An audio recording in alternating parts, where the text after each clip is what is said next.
कहने को ये शायद उतना खौफनाक नहीं लग सकता, लेकिन किसी अपने को खोना बहुत खौफनाक होता है। उस पल में हर कोई आपको समझने और समझाने की कोशिश करता है। सबको लगता है कि वो जो भी बोल रहे हैं उससे आपको तसल्ली मिलेगी। आप सिर्फ दिखावा कर सकते हैं कि आपके साथ कुछ भी डरावना नहीं हुआ है। 5 साल से ज्यादा टाइम हो गया, मैंने मेरे किसी अपने को खो दिया था। उस दौरान सबसे पहले हर कोई मेरे लिए वहां मौजूद था और सब मुझे सपोर्ट कर रहे थे।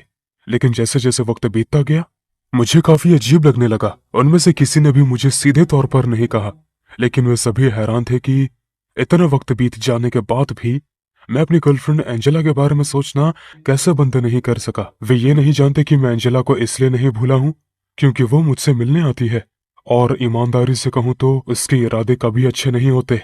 मैं ईमानदार रहूंगा। एंजेला के साथ मेरे रिश्ते कभी बहुत अच्छे नहीं थे। हमारे रिलेशनशिप का पहला साल चल रहा था, लेकिन ये जल्द ही उस सिचुएशन में बदल गया जो मेरे लिए एक भयानक सपने की तरह था। एक तरफ मैं उससे प्यार करता था क्योंकि वो मेरी पहली पार्टनर थी, और मुझे ये अजीब सा एहसास होता कि उसके बाद में मेरी लाइफ में कोई नहीं होगा, जैसे कि पहले रिलेशनशिप में हर किसी के साथ होता है। दूसरी तरफ एंजेला के साथ रहना वाकई मुश्किल था। वो बहुत ईर्ष्यालु और पॉजिटिव नेचर की थी, यहाँ तक कि रिलेशनशिप के एंड में भी वो बहुत ही वायलेंट हो गई थी। मैं उस पर कभी भी गुस्सा नहीं हुआ क्योंकि मुझे पता था कि उसे डिप्रेशन की प्रॉब्लम है, और मैंने उसे साइकोलॉजिस्ट की हेल्प लेने के लिए हर संभव कोशिश की, लेकिन कोई मतलब नहीं था। ये सब तब तक चलता रहा जब तक कि उसने एक दिन ये डिसीजन लिया कि वो इस रिलेशनशिप को अब आगे और नहीं चलाना चाहती। मैं मानता हूँ कि मैं लंबे वक्त तक खुद को दोषी महसूस करता था।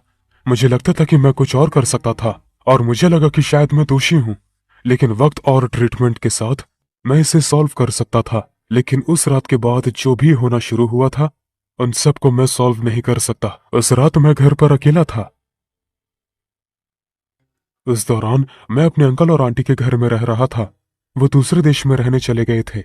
उनके घर में मैं अकेला ही रह रहा था। ये एक आदमी के लिए बहुत बड़ा घर था, लेकिन मुझे यहाँ रहने में बहुत मजा आ रहा था। जब ये सब शुरू हुआ मैं फेसबुक पर काफी एक्टिव रहता था। तो उस दिन एंजेला की डेथ एनिवर्सरी थी, और मैं उसके बारे में दोबारा नहीं सोच पा रहा था। मैंने 2 महीने पहले ही एक लड़की से मिलना शुरू कर दिया था। मैं उसकी फेसबुक प्रोफाइल पर गया और उसे अपनी फ्रेंड लिस्ट से रिमूव कर दिया। हेलो हेलो, ये मैं हूँ।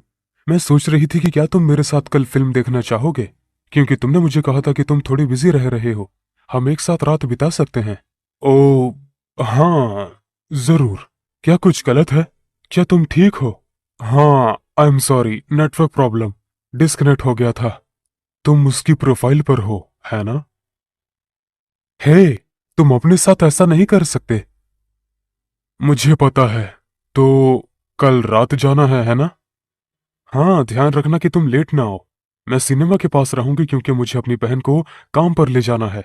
जब तक तुम आओगे तब तक मैं पॉपकॉर्न खरीद लूंगी। Cool. I love you. I love you too. कल मिलते हैं। एक बार जब कॉल खत्म हो गई तो मैं फेसबुक बंद करने के लिए तैयार था, लेकिन एक चीज ने मेरा ध्यान खींचा। अचानक एक चैट विंडो खुल गई। जब मैंने मैसेज देखा तो उसमें एंजेला थॉमसन नाम लिखा हुआ था। यह भी शो हो रहा था कि वो ऑनलाइन थी। क्या? ये शायद कुछ मिस्टेक हो सकती है।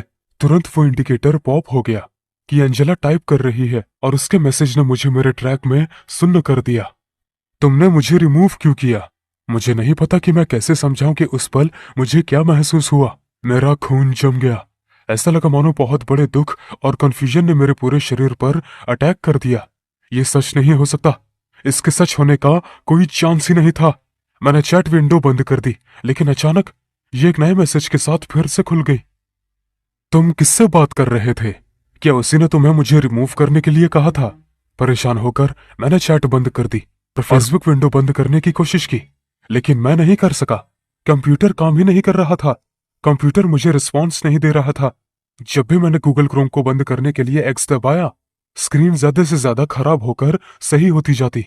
हर बार ऐसा होने पर मैं एंजेला के चेहरे को उसकी प्रोफाइल पिक्चर में स्क्रीन के और करीब आते हुए देख सकता था, जैसे कि वो प्रोफाइल पिक्चर बॉक्स के बाहर निकलना चाहती हो। घबराहट के मारे मैंने कंप्यूटर को अनप्लग कर दिया, और तभी ये सब खत्म हो गया।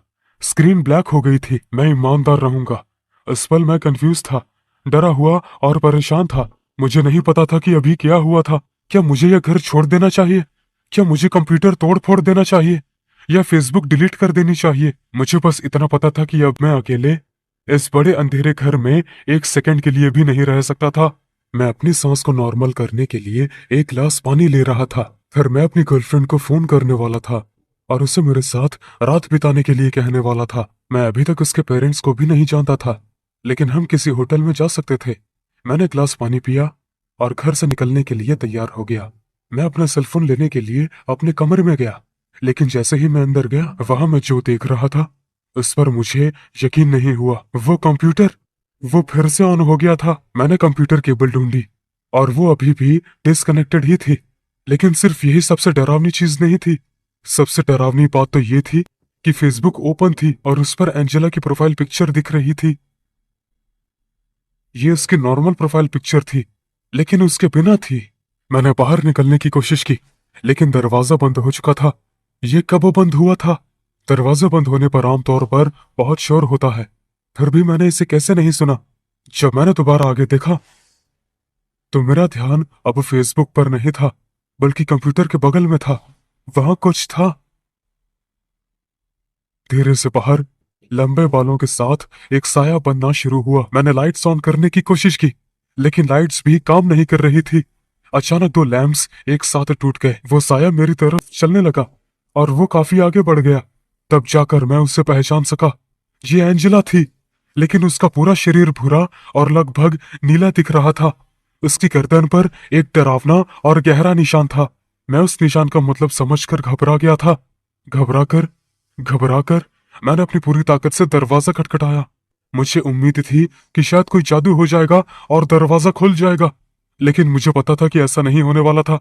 मैं रोते हुए फर्श पर गिर गया और वो डरावनी आत्मा मेरे साथ जो कुछ भी करेगी, उसके सामने मैं सरेंडर हो गया था।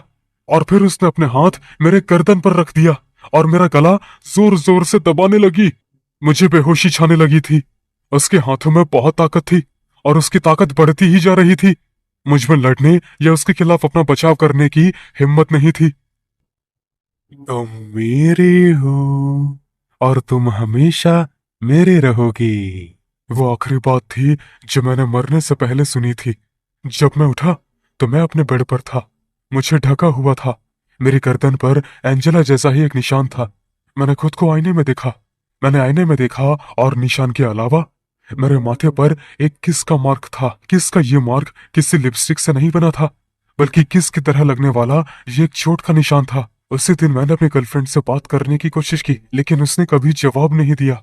जब भी मैंने उससे कांटेक्ट किया तो उसने मुझे हर जगह से रिमूव कर दिया था और मुझे सभी सोशल नेटवर्क से ब्लॉक कर दिया था। एक बार मैं सड़क पर उसके पास से गुजरा और मैंने उससे बात की, लेकिन वो आगे चलती रही। पहले तो मुझे लगता था कि वो किसी एक बात पर गुस्सा है, लेकिन जब मैं सड़क पर उसके पास से गुजरा तो मुझे सब कुछ समझ आ गया।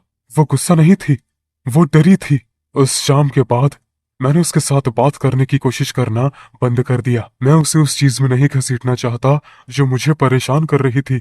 उस रात को बीते काफी वक्त हो गया है। उसके बाद मैं कभी किसी के साथ रिश्ते में नहीं रहा और मैं धीरे धीरे अपने दोस्तों से दूर हो गया हूँ। जब भी मैं किसी के साथ होता हूँ तो मुझे उसकी मौजूदगी का एहसास होता है। मुझे लगता है कि एंजेला मेरे करीब है। वो अभी भी मुझे देख रही है। कभी कभी मैं अंधेरे में उसकी परछाई भी देखता हूँ, जो मेरा पीछा कर रही होती है। वो नहीं चाहती कि मैं किसी के साथ रहूं। वो चाहती है कि मैं सिर्फ उसी के साथ रहूं।